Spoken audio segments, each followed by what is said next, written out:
डंडौत बंदन अनिक बार, सर्ब कला समरथ। डोलन तेरा खौ प्रभु, नानक दे कर हथ। ज्ञान अंजन गुर दिया, अज्ञान अंधेर विनाश। हर कृपा ते संत भेटिया, नानक मन परगास। याही कुल ते प्रगट होए, ताही कुल को नाम। पुन द्वादश गुरिंद को मेरी है प्रणाम। परम सत्कारयोग सतगुरु जी दे पावन पवित्र दरबार विच बैठी हुई साध संगत जियो, अपनियां मन बिरतियां नूं एकागर करन दे लई, रसना नूं पवित्र करन लई एक वारी सारे ही रल के आखिए, धन श्री सतगुरु जगजीत सिंह सच्चे पातशाह। सतगुरु हरगोबिंद सच्चे पातशाह जी दा पावन पवित्र इतिहास साहब जी श्रवण कर रहे से। इतिहास इत्थों तक पहुंचा है कि सतगुरु हरगोबिंद सच्चे पातशाह जी अपने घोड़े नूं बड़ा याद करते ने, पर सतगुरु हरगोबिंद सच्चे पातशाह जी नूं उस घोड़े वर्गा होर घोड़ा कोई भी नहीं मिलता। कल इत्थों तक कथा पहुंची सी, अज इत्थों अगे मैं प्रारंभ करदा। पश्चिम दिश संगत समुदाई, गुर दर्शन हित पी एक ठाई। ग्रंथाकार भाई संतोख सिंह जी लिखते ने, एक समय पश्चिम दे इलाके दी बहुत सारी संगत सतगुरु हरगोबिंद सच्चे पातशाह जी दा दर्शन करन दे वास्ते इकत्तर हुई। तिस संगत में सिख सुभागा, धनी बड़ो यार नाम सुभागा। ग्रंथाकार भाई संतोख सिंह जी लिखते ने कि उस संगत दे विच एक सिख सी जिहदा नाम ही सुभागा सी ते जिहड़ा वड्डे भागां वाला भी सी। गुर की कार सकेलन करके, हैली ने गुर खुशी विचर के। उस सुभागे सिख ने सतगुरु सच्चे पातशाह जी दी सारी उगराही नूं इकट्ठा कीता ते उसने सतगुरां दी खुशी जान के सतगुरां दे वास्ते घोड़े मुल खरीदे। लाख लाख की कीमत पारे, पांच तुरंग लिए बल भारे। उस सुभागे ने 5 घोड़े खरीदे ने, 1-1 लाख रुपये दा हरेक घोड़ा है। लोक हजारों संगत जान, मिल तिन में तब कीन पयान। क्योंकि पश्चिम दे इलाके दे विचों हजारां दी तादाद दे विच संगत सतगुरां दा दर्शन करन दे वास्ते तैयार सी। उन्हां दे नाल अपने घोड़ियां नूं लैके भाई सुभागा भी नाल चल पिया। बहु बिद ते कर कर चतुराई, तुरकण ते नित लेत छपाई।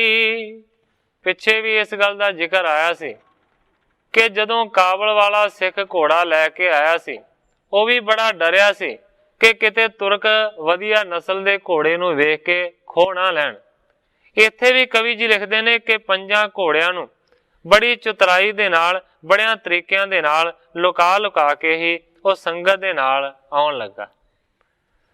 सेवा करत अनेक प्रकारा, आए पहुँचे गुर दरबारा।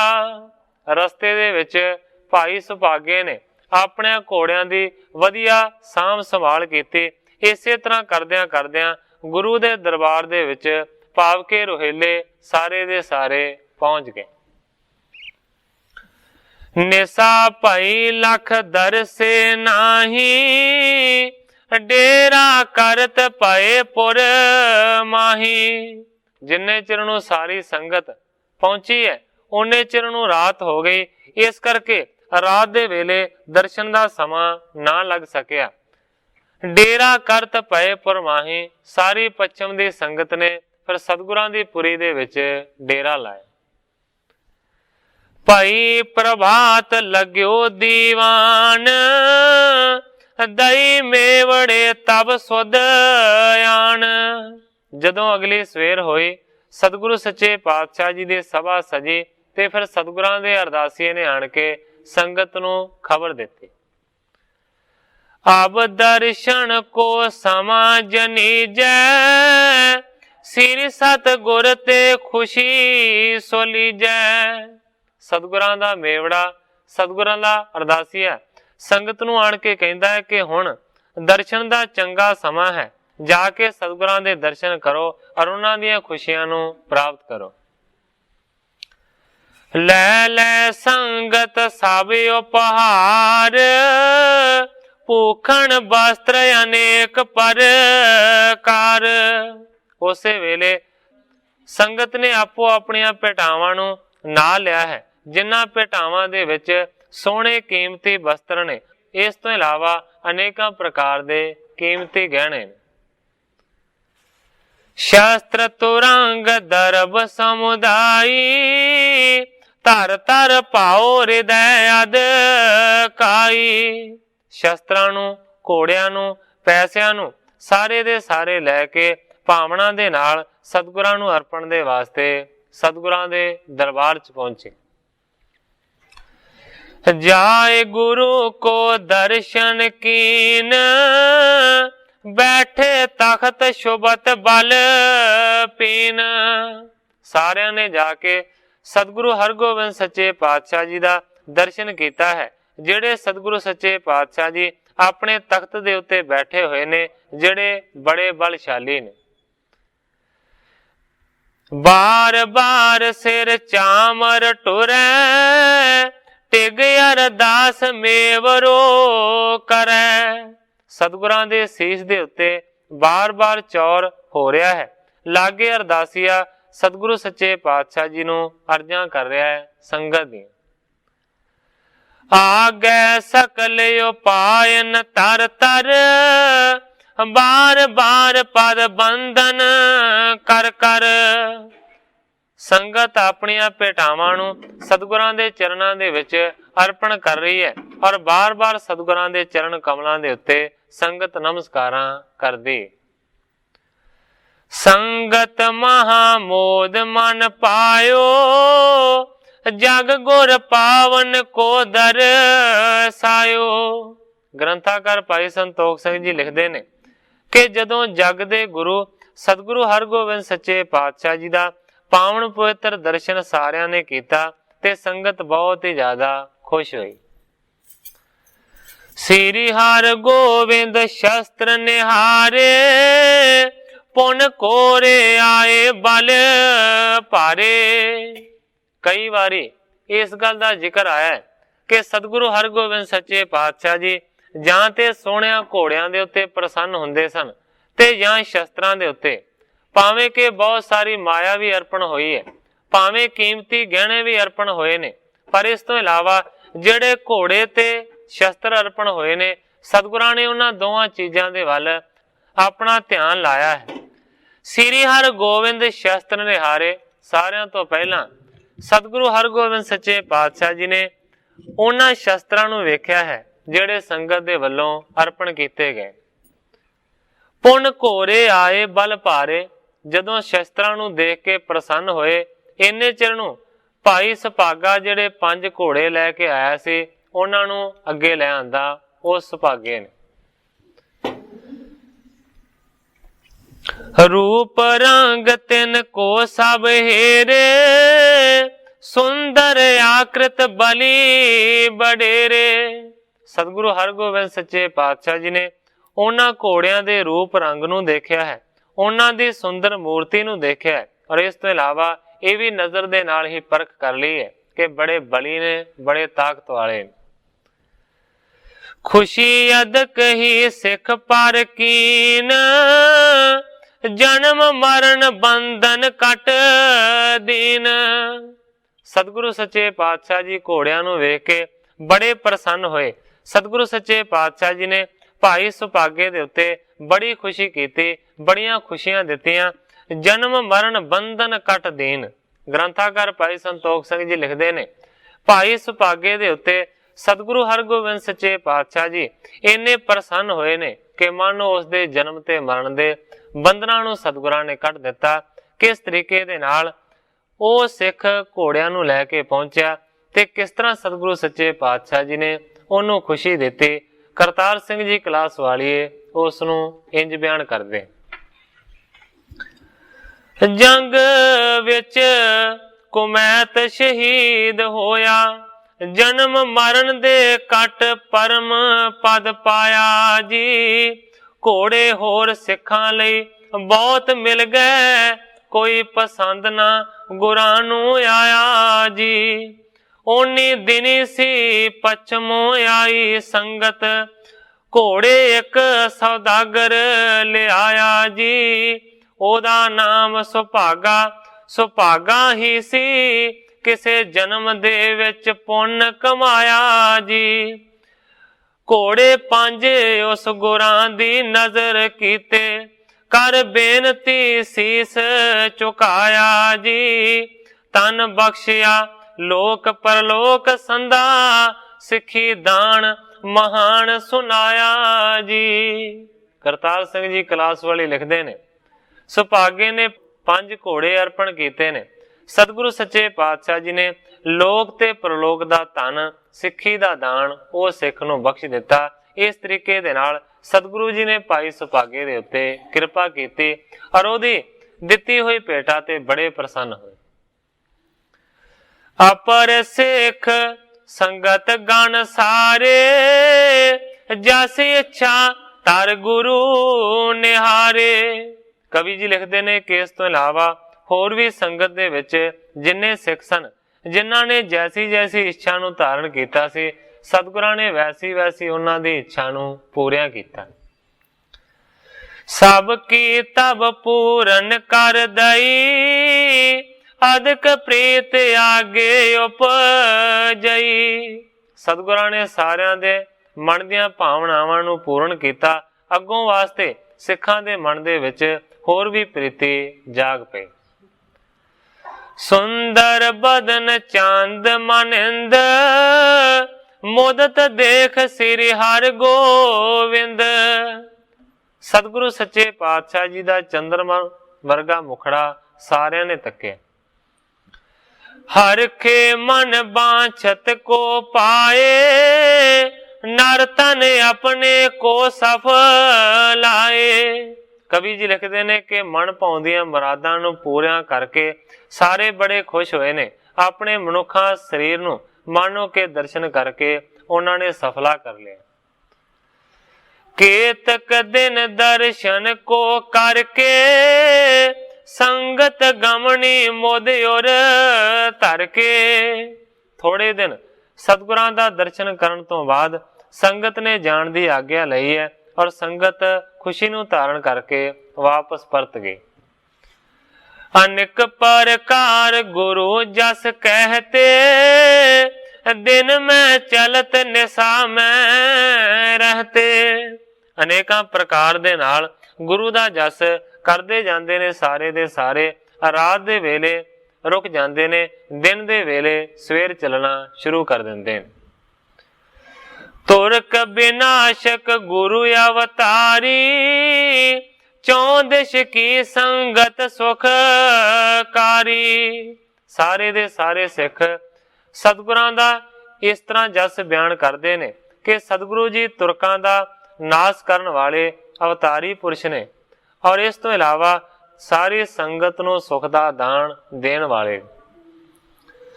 ਇਤਿਆਦਕ ਕੀਰਤ ਕੋ ਪਾਖਤ, ਸੁਣਿ ਅਪਰ ਸੋ ਦਰਸ਼ਨ ਕਾਂਖਤ।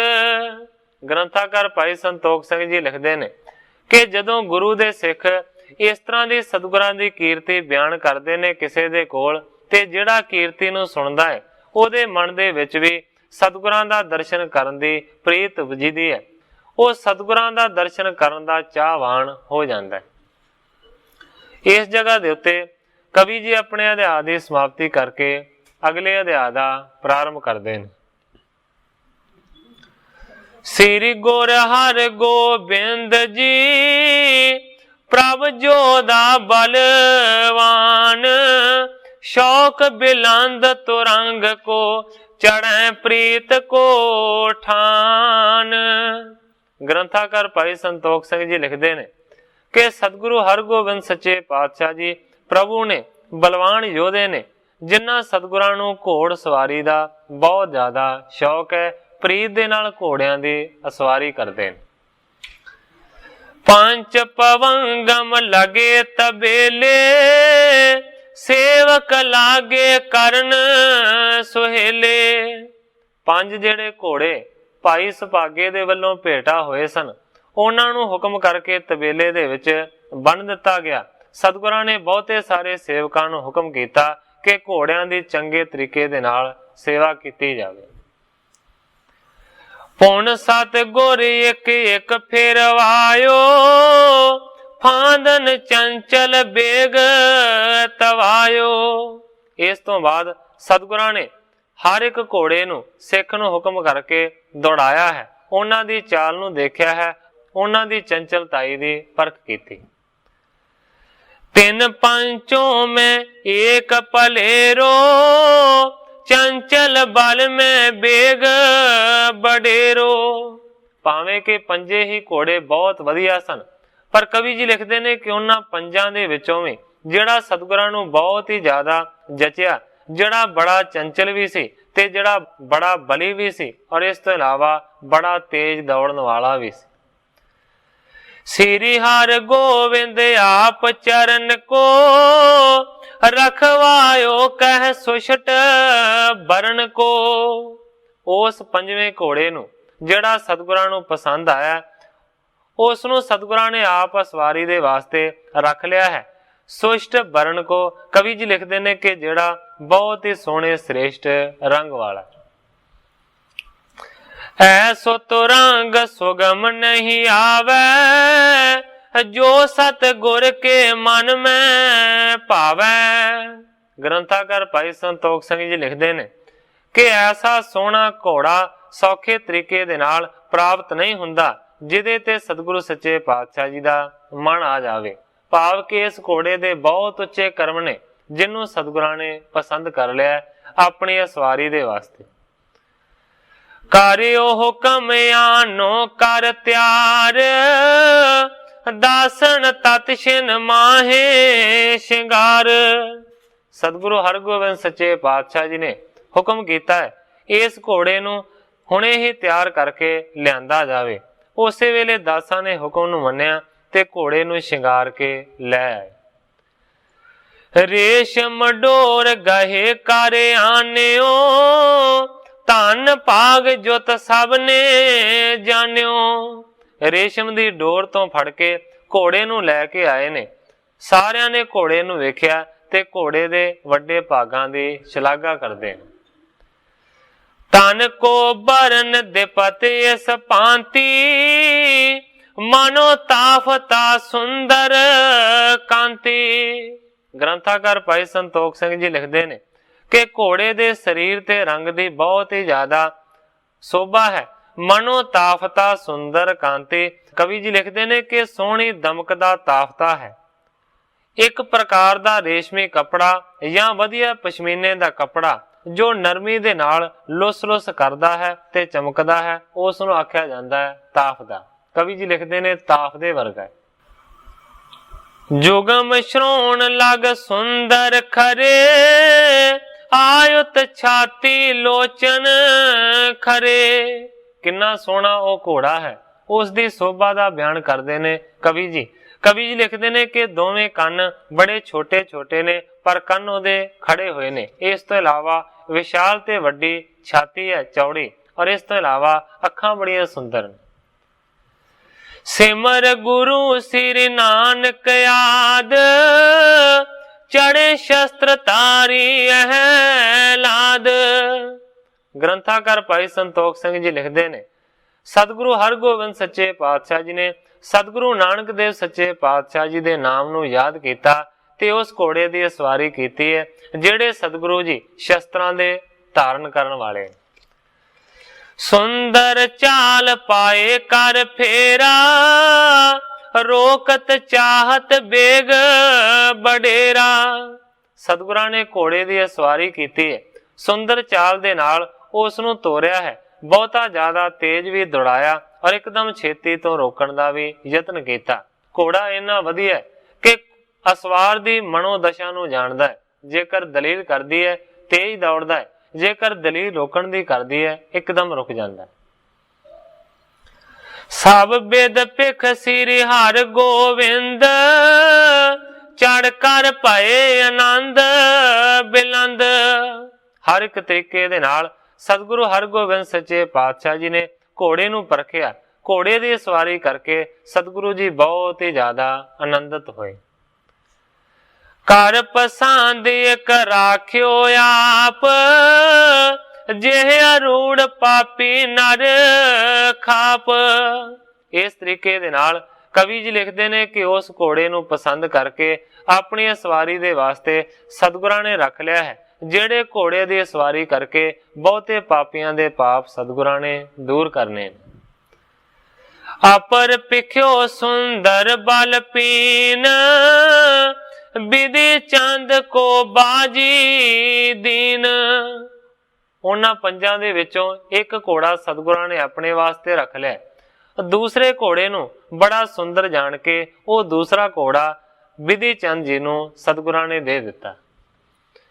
होए अरूढ़ तिन फेर दिखायो, मनो पौन को पूत सुहायो। भाई विधि चंद नूं घोड़ा मिलिया। भाई विधि चंद ने उस घोड़े की सवारी करके सतगुरां दे सामने उसनूं फेर के दिखाया। मनो पौन को पूत सुहायो। घोड़ा इन्ना तेज तरार है मानो कि जिस तरह पौन दा पुत्र होवे, हवा दा पुत्र होवे। इस तो इलावा पौन दा पुत्र इतिहासां दे विच हनुमान नूं लिखिया गया है। दोवें भाव लगदे ने कि घोड़ा इन्ना बड़ी ताकत वाला है जिहड़ा कि हनुमान वर्गा है, और इस तो इलावा हवा दे पुत्र वर्गा तेज दौड़न वाला है। लेकर भयो आनंदत पाई, सिर गुर पायन शीस चुकाई। भाई विधि चंद जी घोड़े नूं लैके बहुत खुश होए ने। सतगुरां दे चरण कमलां दे उत्ते अपने सिर नूं भाई विधि चंद जी ने चुकाए। पुन तृतीया को राम गवाए, ऊपर सुंदर जीन सुहाए। कवि जी लिखते ने कि इस तो बाद फिर सतगुरां ने तीजा घोड़ा मंगवाया है, जिहदे उत्ते बहुत ही सुंदर काठी पाई गई। श्री गुर दिते हेत पुचायो, लेकर सेवक तत् छिन आयो। तीसरा घोड़ा सतगुरां ने बाबा गुरदित्ता जी दी सवारी दे वास्ते गोइंदवाल दे विच पहुंचा दिता। घोड़े नूं लैके तत् छिन ही सेवक गोइंदवाल पहुंचे। गोइंदवाल पहुंचो जाए, देकर गुर सुध सकल सुनाए। नाले गोइंदवाल दे विच घोड़ा गुरदित्ता जी नूं देण दे वास्ते सेवक पहुंचा है, जाके घोड़ा अर्पण कीता है। इस तो इलावा सतगुरां दे सुख शान दी सारी खबर उन्हें गोइंदवाल दे विच पहुंचा दी। चौथो तुरंग हजूर हकारा, जीन विभूखण जुकत शिंगारा। कवि जी लिखते ने कि फिर चौथे घोड़े नूं सतगुरां ने अपने कोल मंगवाया है, जिहड़ा बहुत ही सुंदर जीन दे नाल काठी दे नाल शिंगारिया गया। पैंदे खान समीप पठायो, सोले कर और मैं हर खायो। वो चौथा घोड़ा सतगुरु हरगोबिंद सच्चे पातशाह जी ने शिंगार के पैंदे खान दे वल भेज दिता है। पैंदे खान नूं सतगुरां दे वल्लों भेजिया हुआ घोड़ा मिलिया। ਪੈਂਦੇ ਖਾਣੇ ਘੋੜੇ ਦੀ ਸਵਾਰੀ ਕੀਤੀ ਤੇ ਬਹੁਤ ਹੀ ਜ਼ਿਆਦਾ ਪ੍ਰਸੰਨ ਹੋਇਆ। ਇਸ ਤਰੀਕੇ ਦੇ ਨਾਲ ਉਸ ਵੇਲੇ ਸਤਿਗੁਰੂ ਹਰਗੋਬਿੰਦ ਸੱਚੇ ਪਾਤਸ਼ਾਹ ਜੀ ਨੇ ਉਹਨਾਂ 4 ਘੋੜਿਆਂ ਦੀ ਵੰਡ ਕੀਤੀ। ਘੋੜਿਆਂ ਵਿੱਚ ਇੱਕ ਰੰਗ ਕੁਮੈਤ ਘੋੜਾ ਗੁਰਾਂ ਆਪਣੇ ਲਈ ਰਖਾਇਆ ਜੀ। ਦੂਜਾ ਬਾਬੇ ਗੁਰਦਿੱਤੇ ਨੂੰ ਭੇਜ ਕਰਕੇ ਤੀਜਾ ਬਿਧੀ ਚੰਦ ਤਾਈਂ ਦਿਵਾਇਆ ਜੀ। ਚੌਥਾ ਭੇਜਿਆ ਪੈਂਦੇ ਖਾਣ ਲਈ, ਚੌਥਾ ਭੇਜਿਆ ਪੈਂਦੇ ਖਾਣ ਲਈ, ਜਿਸ ਦਾ ਮਾਣ ਤੇ ਤਾਣ ਵਧਾਇਆ ਜੀ। ਬਰਖਾ ਰੁੱਤ ਜਾ ਰਹੀ ਕਰਤਾਰ ਸਿੰਘਾ, ਬਰਸਨ ਮੇਘਲੇ ਸਮਾਂ ਸੁਹਾਇਆ ਜੀ। ਕਰਤਾਰ ਸਿੰਘ ਜੀ ਕਲਾਸ ਵਾਲੇ ਲਿਖਦੇ ਨੇ, ਇਸ ਤਰੀਕੇ ਦੇ ਨਾਲ ਸਤਿਗੁਰਾਂ ਨੇ 4 ਹੀ ਘੋੜਿਆਂ ਨੂੰ ਆਪਸ ਦੇ ਵਿੱਚ ਵੰਡ ਲਿਆ ਹੈ। ਇੱਕ ਸਤਿਗੁਰਾਂ ਨੇ ਘੋੜਾ ਆਪ ਰੱਖ ਲਿਆ, ਦੂਜਾ ਬਿਧੀ ਚੰਦ ਨੂੰ ਦੇ ਦਿੱਤਾ, ਤੀਜਾ ਬਾਬਾ ਗੁਰਦਿੱਤਾ ਜੀ ਨੂੰ ਦਿੱਤਾ ਤੇ ਚੌਥਾ ਦੇ ਦਿੱਤਾ ਪੈਂਦੇ ਖਾਨ ਨੂੰ। ਇਸ ਤਰੀਕੇ ਦੇ ਨਾਲ 4 ਘੋੜਿਆਂ ਦੀ ਵੰਡ ਹੋ ਗਈ। ਏਕ ਤੁਰੰਗ ਸ਼ੇਖ ਰਹਿ ਗਇਓ, ਖਾਸ ਤਬੇਲੇ ਮੇ ਰੱਖ ਲਿਓ। 5 ਘੋੜਿਆਂ ਦੇ ਵਿੱਚੋਂ ਹੁਣ ਇੱਕ ਘੋੜਾ ਬਾਕੀ ਰਹਿ ਗਿਆ ਹੈ, ਜਿਹੜਾ ਕਿ ਸਤਿਗੁਰਾਂ ਦੇ ਖਾਸ ਤਬੇਲੇ ਦੇ ਵਿੱਚ ਵੱਜਾ ਹੋਇਆ। ਕਿਸੇ ਨੂੰ ਇਸ ਗੱਲ ਦਾ ਨਹੀਂ ਪਤਾ ਕਿ ਇਹ ਘੋੜਾ ਕਿਹਨੂੰ ਦੇਣਗੇ। ਇੱਕ ਦਿਨ ਬੈਠ ਦੀਵਾਨ ਮਝਾਰਾ, ਸੁਪਾਟ ਸਿੱਖ ਤਹਿ ਸ਼ੁਭਤ ਹਜ਼ਾਰਾ। ਗ੍ਰੰਥਾਕਾਰ ਭਾਈ ਸੰਤੋਖ ਸਿੰਘ ਜੀ ਲਿਖਦੇ ਨੇ, ਇੱਕ ਦਿਨ ਸਤਿਗੁਰੂ ਹਰਗੋਬਿੰਦ ਸੱਚੇ ਪਾਤਸ਼ਾਹ ਜੀ ਆਪਣੀ ਸਭਾ ਦੇ ਵਿੱਚ ਬੈਠੇ ਹੋਏ ਸਨ। ਬਹੁਤ ਸਾਰੇ ਸਤਿਗੁਰਾਂ ਦੇ ਸ਼ਸਤਰਧਾਰੀ ਸਿੱਖ ਹਜ਼ਾਰਾਂ ਹੀ ਬੈਠੇ ਸਨ। ਸਭਨ ਸੁਨਾਏ ਮੁਕੰਦ ਬਖਾਨੀ, ਕੋ ਸਿੱਖ ਸ਼ੁੱਧ ਪੜੈ ਗੁਰ ਬਾਣੀ। ਸਾਰਿਆਂ ਨੂੰ ਸੁਣਾ ਕੇ ਸਤਿਗੁਰੂ ਹਰਗੋਬਿੰਦ ਸੱਚੇ ਪਾਤਸ਼ਾਹ ਜੀ ਜੋ ਮੁਕਤੀ ਦੇ ਦਾਤੇ ਨੇ, ਉਹਨਾਂ ਨੇ ਬਚਨ ਕੀਤਾ। ਕਹਿੰਦੇ ਨੇ ਕੋ ਸਿੱਖ ਸ਼ੁੱਧ ਪੜੈ ਗੁਰਬਾਣੀ। ਕਹਿੰਦੇ ਨੇ ਹੇ ਭਾਈ ਸਿੱਖੋ, ਦੱਸੋ ਕੌਣ ਗੁਰਬਾਣੀ ਨੂੰ ਸ਼ੁੱਧਤਾ ਦੇ ਨਾਲ ਪੜਦਾ ਹੈ। ਜਥਾ ਜੋਗ ਮਾਤਰਾ ਅਰ ਬਰਨ, ਪਠੈ ਸੰਭਾਰ ਸੁਨਾਵਨ ਕਰਨ। ਕਹਿੰਦੇ ਨੇ ਯਥਾ ਯੋਗ ਲਗਾ ਤੇ ਮਾਤਰਾ ਨੂੰ ਲਾ ਕੇ, ਅੱਖਰਾਂ ਨੂੰ ਸੋਧ ਕੇ ਗੁਰਬਾਣੀ ਦੇ ਪਾਠ ਨੂੰ ਕੌਣ ਸਾਰਿਆਂ ਤੋਂ ਵਧੀਆ ਸ਼ੁੱਧ ਕਰ ਸਕਦਾ ਹੈ। ਮਨ ਨੂੰ ਸੰਭਾਲ ਕੇ ਜਿਹੜਾ ਪੜ੍ਹ ਕੇ ਸੁਣਾਵੇ। ਅਸੀਂ ਸ਼ੁੱਧ ਗੁਰਬਾਣੀ ਦਾ ਪਾਠ ਸੁਣਨਾ ਚਾਹੁੰਦੇ ਹਾਂ। ਸੁਣ ਗਨ ਸਿੱਖ ਹਾਥ ਕੋ ਜੋਰ, ਕਹੈ ਗੁਰੂ ਹਮ ਤੁਮਰੇ ਜੋਰ। ਗ੍ਰੰਥਾਕਾਰ ਭਾਈ ਸੰਤੋਖ ਸਿੰਘ ਜੀ ਲਿਖਦੇ ਨੇ, ਜਦੋਂ ਸਤਿਗੁਰਾਂ ਨੇ ਇਸ ਤਰ੍ਹਾਂ ਹੁਕਮ ਕੀਤਾ ਤੇ ਬਹੁਤ ਸਾਰੇ ਸਿੱਖ ਹੱਥ ਜੋੜ ਕੇ ਉੱਠ ਕੇ ਖੜੇ ਹੋ ਗਏ ਨੇ। ਸਾਰਿਆਂ ਨੇ ਆਖਿਆ, ਕਹਿੰਦੇ ਨੇ ਕਹੇ ਗੁਰੂ ਹਮ ਤੁਮਰੇ ਜੋਰ। हे ਸਤਿਗੁਰੂ ਜੀ, ਤੁਹਾਡੇ ਜ਼ੋਰ ਦੇ ਨਾਲ, ਤੁਹਾਡੀ ਤਾਕਤ ਦੇ ਨਾਲ ਨਿਤ ਹੀ ਪਾਠ ਕਰੈ ਗੁਰਬਾਣੀ, ਕੰਠ ਹਮਾਰਾ ਇਹ ਮਹਾਨੀ। ਬਹੁਤਿਆਂ ਸਾਰਿਆਂ ਨੇ ਆਖਿਆ ਕਿ ਤੁਹਾਡੀ ਕਿਰਪਾ ਦੇ ਨਾਲ ਨਿਤ ਹੀ ਰੋਜ਼ ਹੀ ਬਹੁਤ ਸਾਰੀ ਗੁਰਬਾਣੀ ਦਾ ਪਾਠ ਕਰਦੇ ਹਾਂ। ਇਸ ਤੋਂ ਇਲਾਵਾ ਸੱਚੇ ਪਾਤਸ਼ਾਹ ਬਹੁਤੀ ਸਾਰੀ ਜਿਹੜੀ ਬਾਣੀ ਹੈ ਉਹ ਸਾਨੂੰ ਕੰਠ ਹੈ, ਜ਼ਬਾਨੀ ਯਾਦ ਹੈ। ਛੇਮ ਹੇਤ ਹਮ ਨੇਮ ਸਮੇਤਾ, ਰਟੈ ਪ੍ਰੇਮ ਤੇ ਕਟੈ ਕੋਹੇਤਾ। ਕਹਿੰਦੇ ਨੇ ਛੇਮ ਦੇ ਵਾਸਤੇ, ਕਲਿਆਣ ਦੇ ਵਾਸਤੇ, ਨੇਮ ਦੇ ਨਾਲ ਅਸੀਂ ਹਮੇਸ਼ਾ ਗੁਰਬਾਣੀ ਪੜ੍ਹਦੇ ਹਾਂ, ਉਹਦਾ ਰਟਨ ਕਰਦੇ ਹਾਂ ਪ੍ਰੇਮ ਦੇ ਨਾਲ। ਕਟੈ ਕੋਹੇਤਾ, ਤਾਂ ਕਿ ਸਾਨੂੰ ਮੁਕਤੀ ਦੀ ਪ੍ਰਾਪਤੀ ਹੋਵੇ।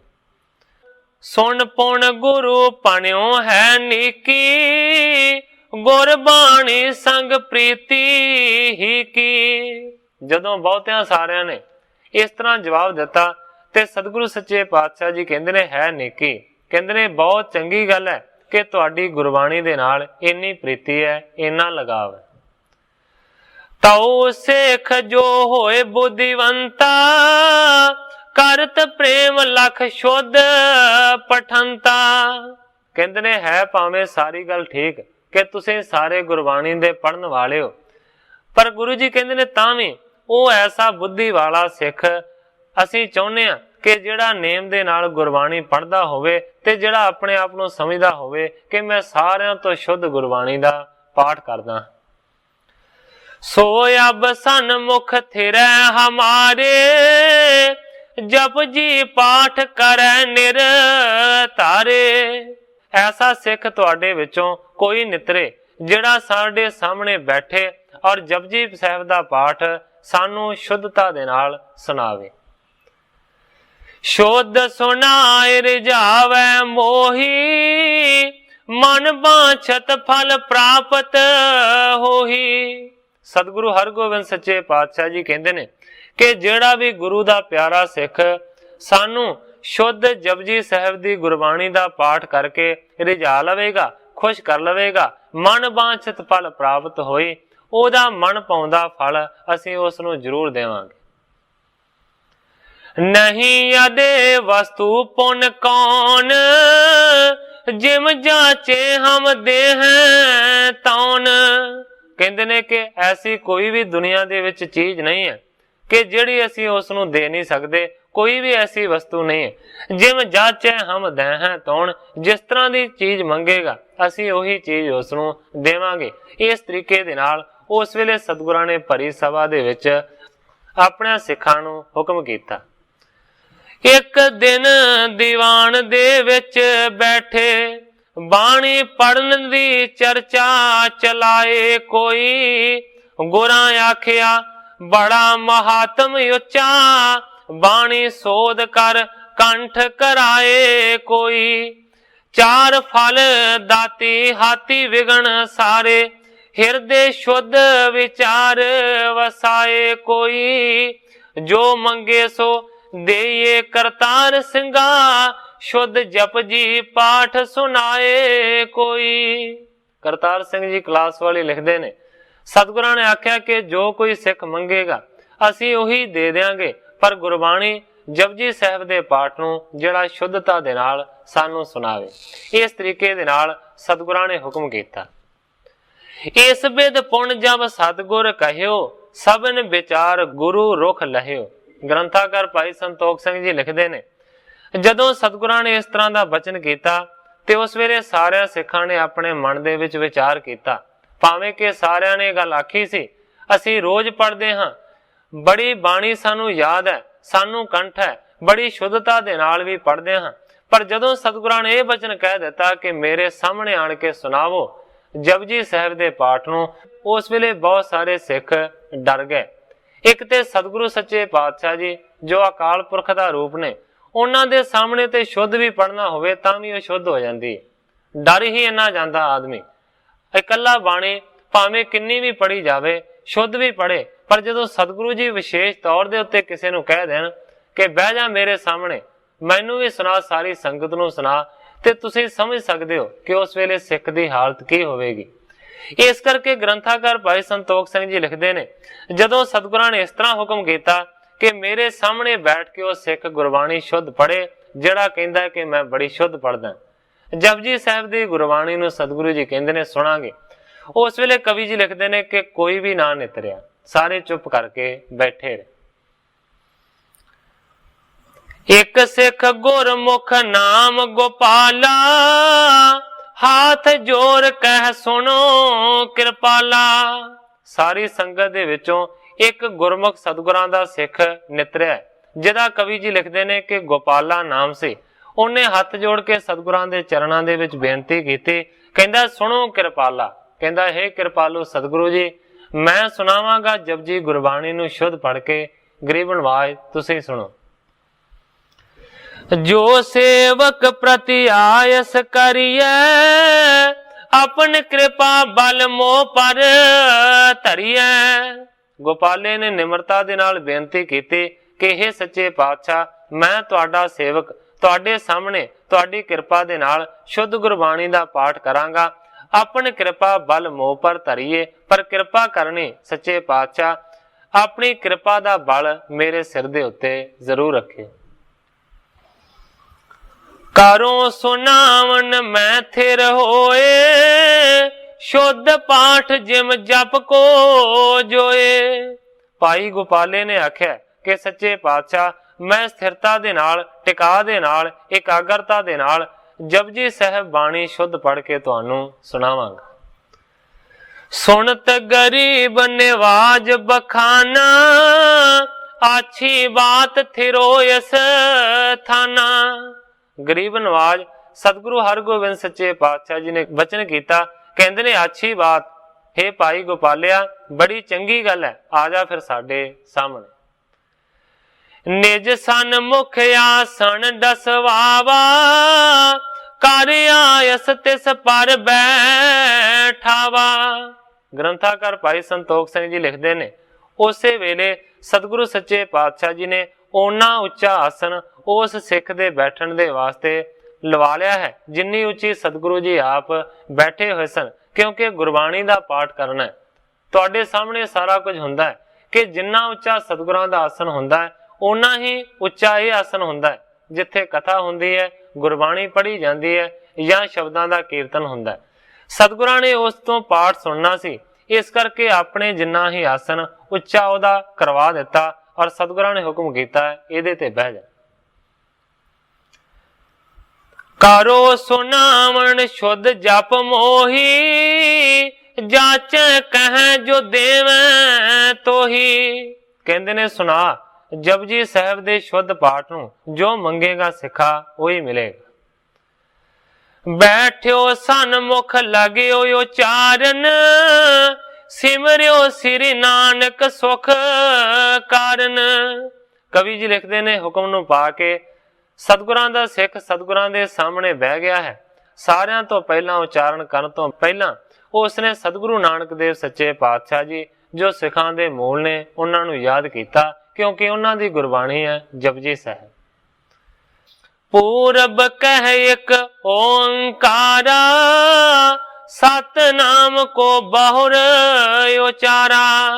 ਸਿੱਖ ਨੇ ਪਾਠ ਕਰਨਾ ਸ਼ੁਰੂ ਕੀਤਾ, ਸਾਰਿਆਂ ਤੋਂ ਪਹਿਲਾਂ ਇੱਕ ਓੰਕਾਰ ਆਖਿਆ, ਇਸ ਤੋਂ ਬਾਅਦ ਸਤਨਾਮ ਦਾ ਉਚਾਰਨ ਕੀਤਾ, ਕਿਉਂਕਿ ਇੱਥੋਂ ਹੀ ਬਾਣੀ ਸ਼ੁਰੂ ਹੁੰਦੀ ਹੈ, ਇੱਕ ਓੰਕਾਰ ਸਤਨਾਮ। ਸ੍ਰੀ ਹਰਿ ਗੋਬਿੰਦ ਸੁਣ ਕਰ ਜੋਰ, ਨਮਸਕਾਰ ਕੀਨੀ ਸਿੱਖ ਔਰ। ਜਦੋਂ ਹੀ ਉਸਨੇ ਇੱਕ ਓੰਕਾਰ ਤੇ ਸਤਨਾਮ ਆਖਿਆ, ਉਸੇ ਵੇਲੇ ਸਤਿਗੁਰੂ ਹਰਗੋਬਿੰਦ ਸੱਚੇ ਪਾਤਸ਼ਾਹ ਜੀ ਨੇ ਹੱਥ ਜੋੜ ਕੇ ਨਮਸਕਾਰ ਕੀਤੀ ਹੈ ਉਸ ਸਿੱਖ ਦੇ ਅੱਗੇ। ਉਸ ਸਿੱਖ ਦੇ ਅੱਗੇ ਨਮਸਕਾਰ ਕਰਨ ਦਾ ਕੋਈ ਭਾਵ ਨਹੀਂ ਹੈ। ਸਤਿਗੁਰਾਂ ਨੇ ਉਸ ਪੜ੍ਹੀ ਜਾ ਰਹੀ ਗੁਰਬਾਣੀ ਨੂੰ ਨਮਸਕਾਰ ਕੀਤੀ ਹੈ।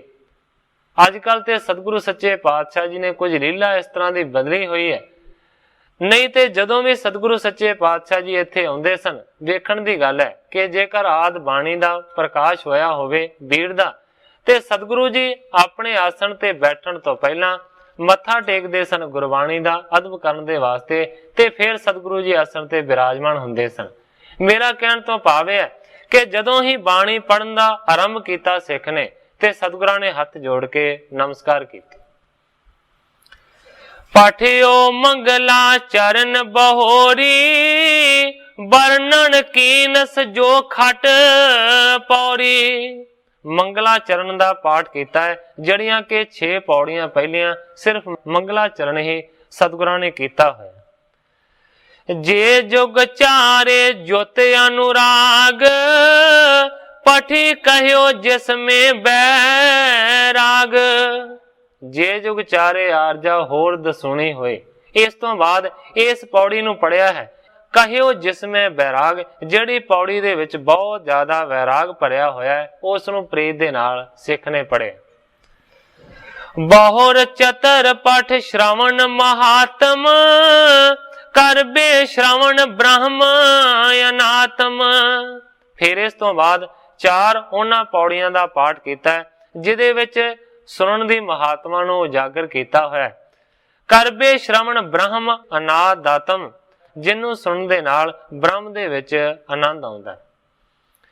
ਬਹੁਰ ਮੰਨਨ ਕੀ ਪਵਰੀ ਚਾਰ, ਕਰੀ ਸੁਨਾਵਣ ਸ਼ੁੱਧ ਉਚਾਰ।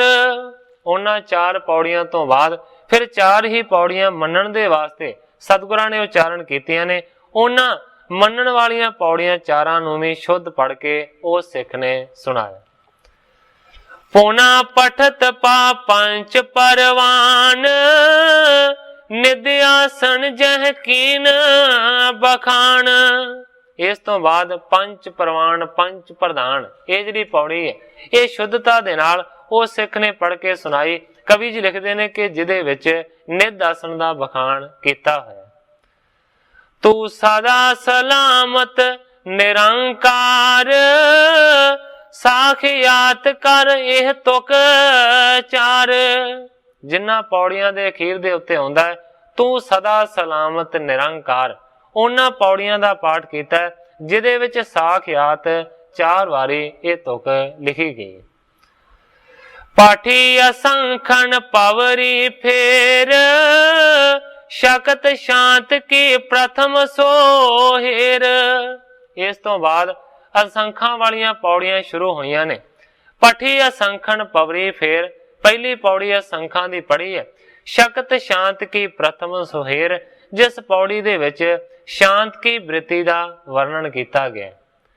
ਬਹੁਰ ਤਾਮਸੀ ਸ਼ਕਤ ਬਖਾਨੀ, ਫਿਰ ਅਗਲੀ ਪੌੜੀ ਦੇ ਵਿੱਚ ਤਾਮਸੀ ਬ੍ਰਿਤੀ ਦਾ ਵਰਣਨ ਕੀਤਾ ਹੈ।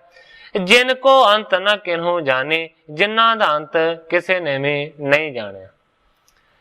4 ਪ੍ਰਕਾਰਨ ਬ੍ਰਹਮ ਜੋ ਗਿਆਨ, ਸਕਲ ਸੁਨਾਵਨ ਕੀਨ ਬਖਾਨ।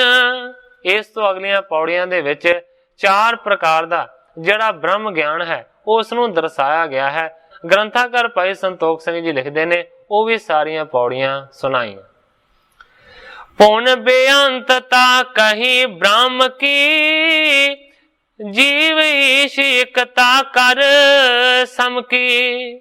ਇਸ ਤੋਂ ਇਲਾਵਾ ਬ੍ਰਹਮ ਦੀ ਬੇਅੰਤਤਾ ਨੂੰ ਬਿਆਨ ਕੀਤਾ ਗਿਆ। ਜੀਵ ਈਸ਼ ਇਕਤਾ ਕਰ ਸਮਕੀ, ਜੀਵ ਈਸ਼ਵਰ ਦੀ ਸਮਤਾ ਕਰ ਏਕਤਾ ਕਹੀ ਉਸ ਬਾਣੀ ਦੇ ਵਿੱਚ। ਸਨੇ ਸਨੇ ਸਭ ਕੀਨ ਸੰਭਾਰ, ਮਾਤਰਾ ਵਰਨ ਭਲੇ ਨਿਰਤਾਰ। ਹੌਲੀ ਹੌਲੀ ਬੜੀ ਸੰਭਾਲ ਦੇ ਨਾਲ, ਬੜੀ ਸ੍ਰੇਸ਼ਟ ਬੁੱਧੀ ਦੇ ਨਾਲ ਮਾਤਰਾ ਤੇ ਲਗਾ ਦਾ ਧਿਆਨ ਕਰਦਾ ਹੋਇਆ ਉਹ ਸਿੱਖ ਗੁਰਬਾਣੀ ਨੂੰ ਪੜ੍ਹਦਾ ਗਿਆ।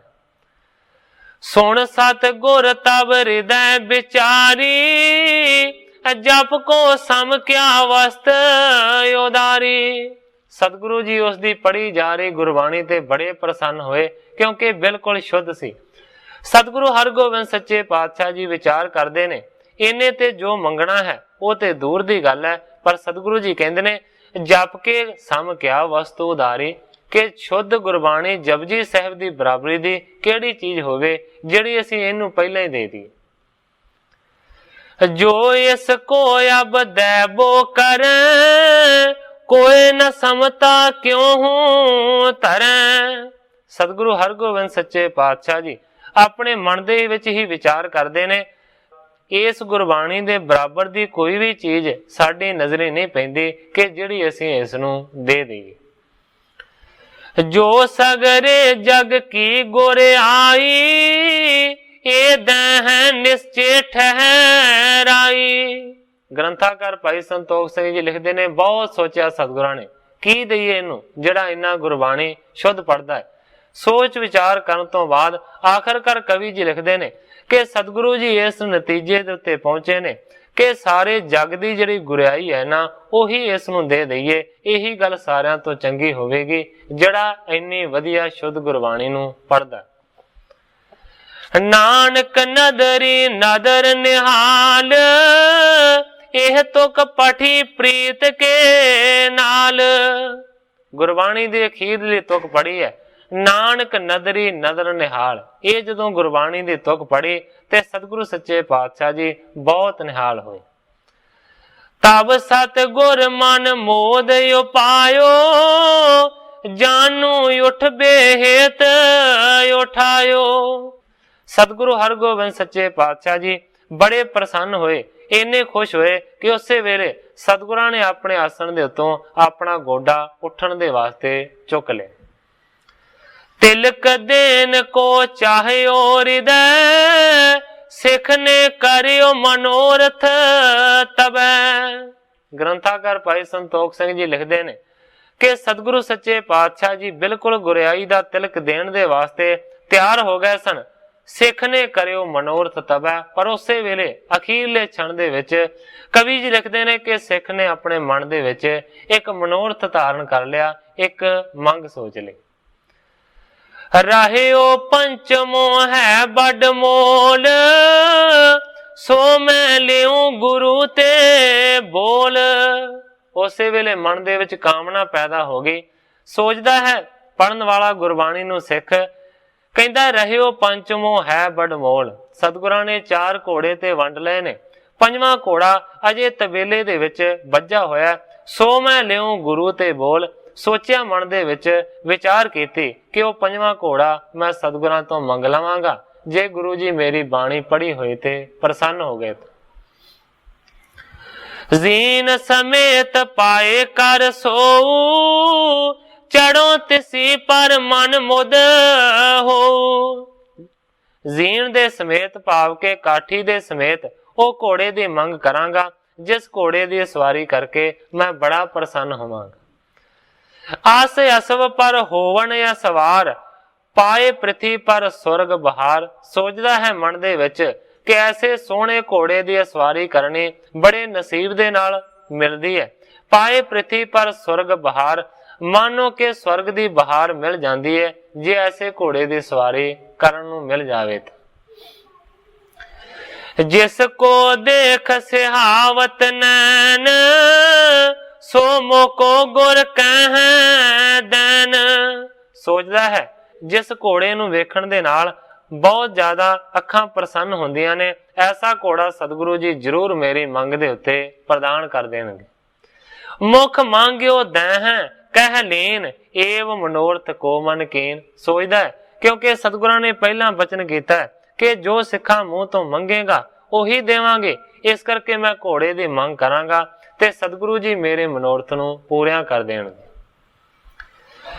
ਜਬੈ ਪਿਖਿਓ ਗੁਰ ਚਰਨ ਉਠਾਇਓ, ਪ੍ਰਭ ਮਾਇਆ ਨੇ ਤਬ ਵਿੱਚ ਲਾਇਓ।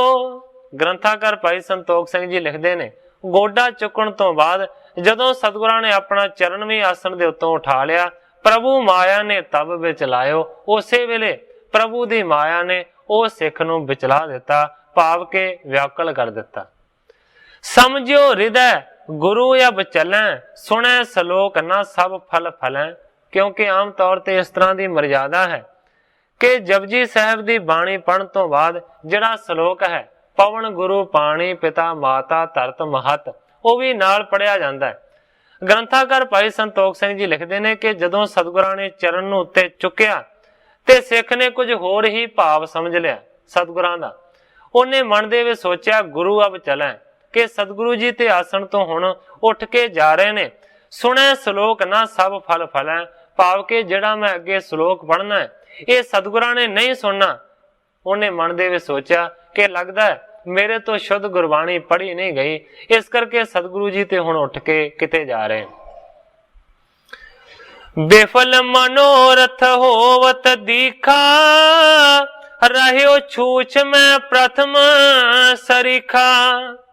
ਸਿੱਖ ਨੇ ਮਨ ਦੇ ਵਿੱਚ ਹੋਰ ਹੀ ਵਿਚਾਰ ਬਣਾ ਲਿਆ, ਲੱਗਦਾ ਹੈ ਮੇਰੀ ਬਾਣੀ ਸ਼ੁੱਧ ਨਹੀਂ ਪੜੇਗੀ, ਸਤਿਗੁਰੂ ਜੀ ਪ੍ਰਸੰਨ ਨਹੀਂ ਹੋਏ, ਇਸ ਕਰਕੇ ਆਸਣ ਤੋਂ ਉੱਠ ਕੇ ਜਾ ਰਹੇ ਨੇ। ਲੱਗਦਾ ਇਹਨਾਂ ਨੇ ਸ਼ਲੋਕ ਵੀ ਨਹੀਂ ਸੁਣਨਾ, ਪਵਨ ਗੁਰੂ ਪਾਣੀ ਪਿਤਾ ਵਾਲਾ। ਮਨ ਦੇ ਵਿੱਚ ਸੋਚਦਾ ਹੈ ਬੇਫਲ ਮਨੋਰਥ ਹੋਵਤ ਦੇਖਾ, ਮੇਰਾ ਤੇ ਕੀਤਾ ਹੋਇਆ ਜਿਹੜਾ ਮਨੋਰਥ ਹੈ ਨਾ, ਉਹ ਲੱਗਦਾ ਹੈ ਕਿ ਬੇਅਸਰ ਚਲੇ ਜਾਵੇਗਾ। ਰਹਿਓ ਛੂਛ ਮੈਂ ਪ੍ਰਥਮ ਸਰੀਖਾ, ਮੈਂ ਤੇ ਪਹਿਲਾਂ ਦੀ ਤਰ੍ਹਾਂ ਖਾਲੀ ਹੀ ਰਹਿ ਜਾਵਾਂਗਾ, ਘੋੜਾ ਨਹੀਂ ਮਿਲੇਗਾ। ਲਾਖੀ ਔਰ ਕੀ ਗੋਰੇ ਅੰਤਰ ਜਾਮੀ, ਬੋਲੇ ਕੀਨ ਕਹਾਂ ਤੈ ਕਾਮੀ। ਅੰਤਰ ਜਾਮੀ ਸਤਿਗੁਰੂ ਹਰਗੋਬਿੰਦ ਸੱਚੇ ਪਾਤਸ਼ਾਹ ਜੀ ਨੇ ਉਸ ਸਿੱਖ ਦੀ ਸਾਰੀ ਮਨੋ ਦਸ਼ਾ ਨੂੰ ਜਾਣਿਆ ਤੇ ਸਤਿਗੁਰੂ ਸੱਚੇ ਪਾਤਸ਼ਾਹ ਜੀ ਨੇ ਬਚਨ ਕੀਤਾ, ਬੋਲੇ ਕਹਾਂ ਕੀਨ ਤੈ ਖਾਮੀ। ਹੇ ਭਾਈ ਸਿੱਖਾ, ਇਹ ਕਿਸ ਤਰ੍ਹਾਂ ਦੀ ਖਾਮੀ ਕੀਤੀ ਹੈ? ਹੇ ਗੋਪਾਲਿਆ, ਇਹ ਤੂੰ ਕੀ ਸੋਚਿਆ? ਬਿਨਾ ਮਨੋਰਥ ਜਪ ਜੀ ਸਾਰੋ, ਪੂਰਬ ਸਮਝੇ ਸਕਲ ਉਚਾਰੋ। ਸਤਿਗੁਰੂ ਜੀ ਕਹਿੰਦੇ ਨੇ ਕਿ ਸਾਰੀ ਗੁਰਬਾਣੀ ਨੂੰ ਪੜ ਗਿਆ ਹੈ, ਪਰ ਕੋਈ ਮਨੋਰਥ ਮਨ ਦੇ ਵਿੱਚ ਧਾਰਨ ਨਹੀਂ ਕੀਤਾ, ਕੋਈ ਮੰਗ ਧਾਰਨ ਨਹੀਂ ਕੀਤੀ। ਕਹਿੰਦੇ ਨੇ ਪੂਰਬ ਸਮਝੇ ਸਕਲ ਉਚਾਰੋ। ਹੇ ਭਾਈ ਗੋਪਾਲਿਆ, ਜੇ ਪਹਿਲਾਂ ਦੀ ਤਰ੍ਹਾਂ ਸਾਰੇ ਦਾ ਸਾਰਾ ਪਾਠ ਤੂੰ ਇਸੇ ਤਰ੍ਹਾਂ ਕਰਦਾ ਤੇ ਕਿੰਨਾ ਚੰਗਾ ਹੁੰਦਾ। ਸ੍ਰੀ ਨਾਨਕ ਗਾਦੀ ਵਡਿਆਈ, ਸਗਰੇ ਜਗ ਕੀ ਬਰ ਗੁਰ ਆਈ। ਸਤਿਗੁਰੂ ਜੀ ਕਹਿੰਦੇ ਨੇ ਕਿ ਜੇ ਮਨੋਰਥ ਧਾਰਨ ਨਾ ਕਰਦਾ, ਮਨ ਦੇ ਵਿੱਚ ਸੋਚ ਨਾ ਸੋਚਦਾ, ਤੇ ਸਤਿਗੁਰੂ ਨਾਨਕ ਦੇਵ ਸੱਚੇ ਪਾਤਸ਼ਾਹ ਜੀ ਦੀ ਇਹ ਜਿਹੜੀ ਗੁਰਿਆਈ ਹੈ ਨਾ, ਇਹ ਸਾਰੀ ਅਸੀਂ ਅੱਜ ਤੈਨੂੰ ਦੇ ਦੇਣੀ ਸੀ। ਸੋ ਹਮ ਦੇਨ ਉਠਤ ਇਸ ਸਮੇਂ, ਜਿਸ ਕੇ ਅਗਰ ਤਿਰਲੋਕੀ ਨਵੇਂ।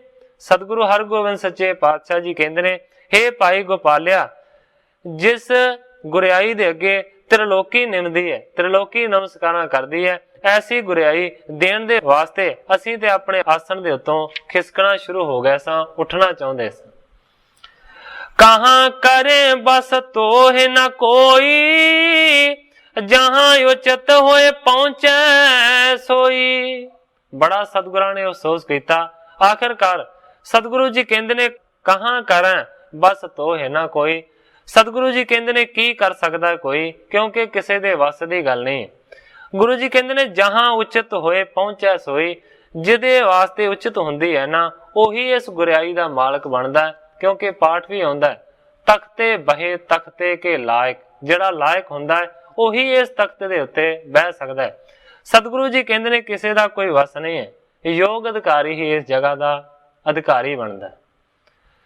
ਆਪ ਪੀ ਧਨ ਜਨਮ ਤੋਵ ਪਾਇਓ, ਜਨਮ ਮਰਨ ਦੁੱਖ ਸਭ ਮਿਟ ਗਇਓ। ਪਰ ਸਤਿਗੁਰੂ ਹਰਗੋਬਿੰਦ ਸੱਚੇ ਪਾਤਸ਼ਾਹ ਜੀ ਕਹਿੰਦੇ ਨੇ, ਤਾਂ ਵੀ ਤੇਰਾ ਮਨੁੱਖਾ ਜਨਮ ਧਨਤਾ ਦੇ ਯੋਗ ਹੋ ਗਿਆ, ਜਨਮ ਮਰਨ ਦੁੱਖ ਸਭ ਮਿਟ ਗਇਓ। ਹੇ ਭਾਈ ਗੋਪਾਲਿਆ, ਜਨਮ ਤੇ ਮਰਨ ਦਾ ਦੁੱਖ ਤੇਰਾ ਸਾਰਾ ਮਿਟ ਗਿਆ। ਕਾਰਿਓ ਮਨੋਰਥ ਜੋ ਅਬ ਜੈਸੇ, ਸੋਲੀ ਜੋ ਨਹੀਂ ਬਿਲਮੋ ਜੈਸੇ। ਸਤਿਗੁਰੂ ਹਰਗੋਬਿੰਦ ਸੱਚੇ ਪਾਤਸ਼ਾਹ ਜੀ ਕਹਿੰਦੇ ਨੇ, ਜਿਹੜਾ ਤੂੰ ਆਪਣੇ ਮਨ ਦੇ ਵਿੱਚ ਮਨੋਰਥ ਸੋਚਿਆ ਸੀ, ਉਹ ਤੇਰਾ ਜ਼ਰੂਰ ਮਨੋਰਥ ਅਸੀਂ ਪੂਰਾ ਕਰਾਂਗੇ। ਸਤਿਗੁਰੂ ਜੀ ਕਹਿੰਦੇ ਨੇ, ਕੋਈ ਦੇਰ ਨਹੀਂ ਹੈ, ਜੋ ਤੂੰ ਮੰਗ ਸੋਚੀ ਹੈ ਨਾ, ਉਹ ਮੰਗ ਪੂਰੀ ਹੋਵੇਗੀ। ਕਹਿ ਕਰ ਸੋ ਕੋਰਾ ਮੰਗਵਾਇਓ, ਸੁੰਦਰ ਜਿਸ ਪਰ ਜ਼ੀਨ ਸੁਹਾਇਓ। ਉਸੇ ਵੇਲੇ ਸਤਿਗੁਰੂ ਹਰਗੋਬਿੰਦ ਸੱਚੇ ਪਾਤਸ਼ਾਹ ਜੀ ਨੇ ਹੁਕਮ ਕਰਕੇ ਉਸ ਪੰਜਵੇਂ ਘੋੜੇ ਨੂੰ ਆਪਣੇ ਕੋਲ ਮੰਗਵਾਇਆ ਹੈ। ਸੁੰਦਰ ਜਿਸ ਪਰ ਜੀਨ ਸੁਹਾਇਓ, ਜਿਸ ਘੋੜੇ ਦੇ ਉੱਤੇ ਬਹੁਤ ਸੁੰਦਰ ਕਾਠੀ ਪਾਈ ਹੋਈ ਹੈ। 1 ਲੱਖ ਕੀ ਕੀਮਤ ਜਾਹੀ, ਹੋਏ ਪ੍ਰਸੰਨ ਬਖਸ਼ਤ ਭੇ ਤਾਹੀ। ਗ੍ਰੰਥਾਕਾਰ ਭਾਈ ਸੰਤੋਖ ਸਿੰਘ ਜੀ ਲਿਖਦੇ ਨੇ ਕਿ ਜਿਸ ਘੋੜੇ ਦੀ ਕੀਮਤ 1 ਲੱਖ ਰੁਪਈਆ ਹੈ, ਪ੍ਰਸੰਨ ਹੋ ਕੇ ਸਤਿਗੁਰੂ ਸੱਚੇ ਪਾਤਸ਼ਾਹ ਜੀ ਨੇ ਉਹ ਘੋੜਾ ਭਾਈ ਗੋਪਾਲੇ ਨੂੰ ਦੇ ਦਿੱਤਾ। ਵਸਤਰ ਬਿਭੂਖਣ ਧਨ ਕੁਛ ਔਰ, ਦੇਤ ਪਾਏ ਸੋਡੀ ਸਿਰ ਮੌਰ। ਉਸ ਵੇਲੇ ਬਹੁਤ ਸਾਰੇ ਕੀਮਤੀ ਕੱਪੜੇ, ਬਹੁਤ ਸਾਰੇ ਕੀਮਤੀ ਗਹਿਣੇ ਤੇ ਬਹੁਤਾ ਸਾਰਾ ਧਨ ਵੀ ਉਹ ਸਤਿਗੁਰੂ ਸੱਚੇ ਪਾਤਸ਼ਾਹ ਜੀ ਜਿਹੜੇ ਸੋਢੀਆਂ ਦੇ ਸਿਰਮੌਰ ਨੇ, ਉਹਨਾਂ ਨੇ ਉਸ ਗੋਪਾਲੇ ਸਿੱਖ ਨੂੰ ਦੇ ਦਿੱਤਾ। ਲਾਏ ਗੋਪਾਲ ਆਨੰਦ ਉਪਾਇਓ, ਸ੍ਰੀ ਗੁਰ ਤੇ ਸੁਣ ਕਰ ਪਛੂਤਾਇਓ। ਗ੍ਰੰਥਾਕਾਰ ਭਾਈ ਸੰਤੋਖ ਸਿੰਘ ਜੀ ਲਿਖਦੇ ਨੇ, ਜੋ ਵੀ ਸਤਿਗੁਰੂ ਹਰਗੋਬਿੰਦ ਸੱਚੇ ਪਾਤਸ਼ਾਹ ਜੀ ਨੇ ਪ੍ਰਦਾਨ ਕੀਤਾ, ਉਸ ਨੂੰ ਭਾਈ ਗੋਪਾਲੇ ਨੇ ਖੁਸ਼ੀ ਦੇ ਨਾਲ ਸਵੀਕਾਰ ਕੀਤਾ। ਪਰ ਸ੍ਰੀ ਗੁਰ ਤੇ ਸੁਣ ਕਰ ਪਛਤਾਇਓ। ਪਰ ਜਿਹੜਾ ਬਚਨ ਸਤਿਗੁਰੂ ਸੱਚੇ ਪਾਤਸ਼ਾਹ ਜੀ ਨੇ ਗੁਰਿਆਈ ਵਾਲਾ ਕੀਤਾ ਸੀ ਨਾ, ਉਸ ਨੂੰ ਸੁਣ ਕੇ ਬਹੁਤ ਹੀ ਜ਼ਿਆਦਾ ਪਛਤਾਵਾ ਕੀਤਾ। ਮਾਤਰਾ ਵਰਣ ਸੰਭਾਰੇ ਸਾਰੇ, ਸ੍ਰੀ ਗੁਰਬਾਣੀ ਸਿੱਖ ਉਚਾਰੇ। ਕਵੀ ਜੀ ਲਿਖਦੇ ਨੇ, ਮਾਤਰਾ ਨੂੰ, ਲਗਾ ਨੂੰ, ਸਿਹਾਰੀਆਂ ਬਿਹਾਰੀਆਂ ਨੂੰ ਸੰਭਾਲ ਕੇ ਜਿਹੜੇ ਸਿੱਖ ਨੇ ਨਾ, ਉਹਨਾਂ ਨੂੰ ਗੁਰਬਾਣੀ ਦਾ ਪਾਠ ਕਰਨਾ ਚਾਹੀਦਾ।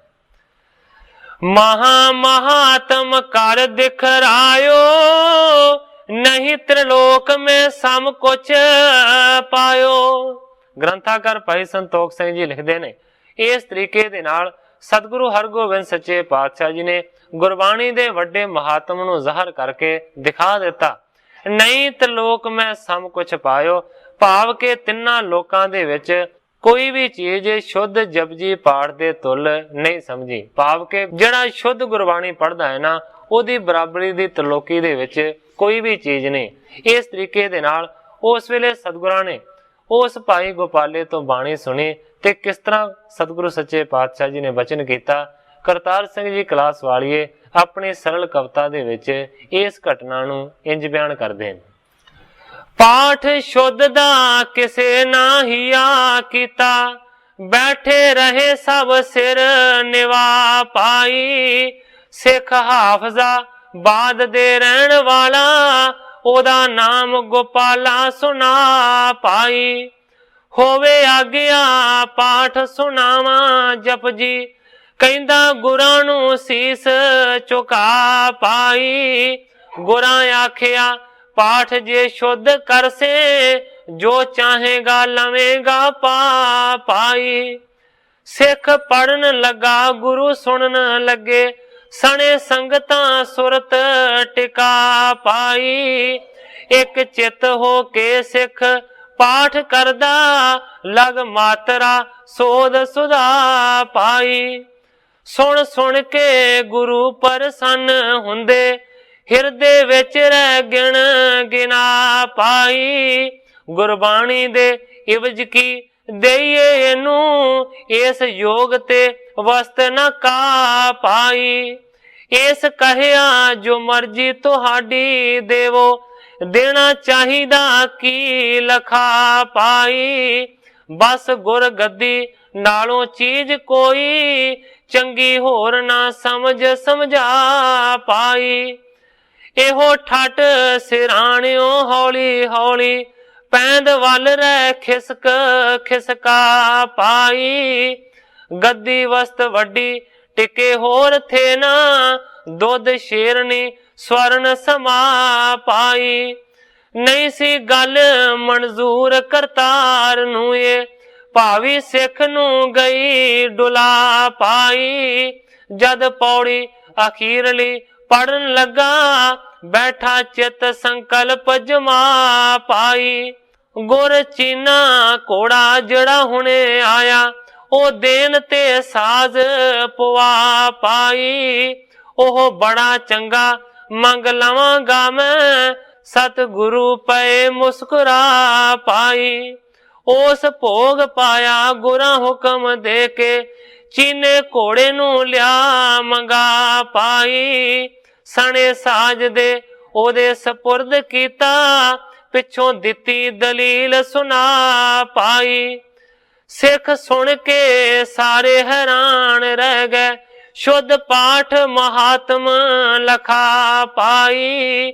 ਬਾਣੀ ਗੁਰੂ ਗੁਰਬਾਣੀ ਕਰਤਾਰ ਸਿੰਘਾ, ਕੌਣ ਸਕਦਾ ਤੋਲ ਤੁਲਾ ਪਾਈ। ਕਰਤਾਰ ਸਿੰਘ ਜੀ ਕਲਾਸ ਵਾਲੇ ਲਿਖਦੇ ਨੇ, ਇੰਨਾ ਵੱਡਾ ਗੁਰਬਾਣੀ ਦਾ ਮਹੱਤਵ ਸਤਿਗੁਰੂ ਸੱਚੇ ਪਾਤਸ਼ਾਹ ਜੀ ਨੇ ਇਸ ਤਰੀਕੇ ਦੇ ਨਾਲ ਜ਼ਾਹਰ ਕਰਕੇ ਦਿਖਾਇਆ। ਇੱਥੇ ਇਸ ਸਾਖੀ ਦੀ ਸਮਾਪਤੀ ਹੈ।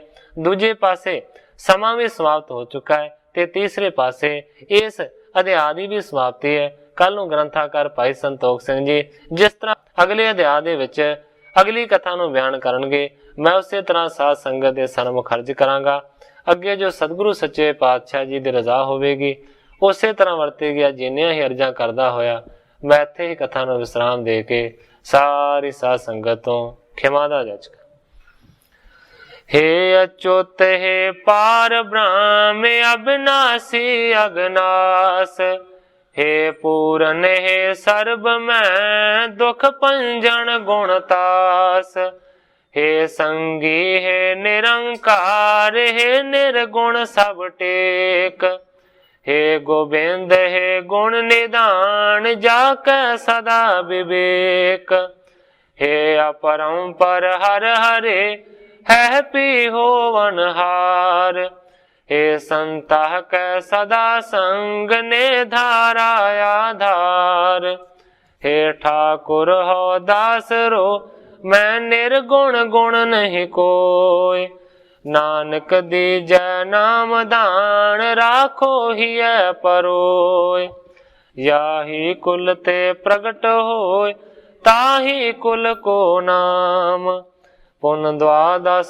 गुरिंड कहो मेरी है प्रणाम।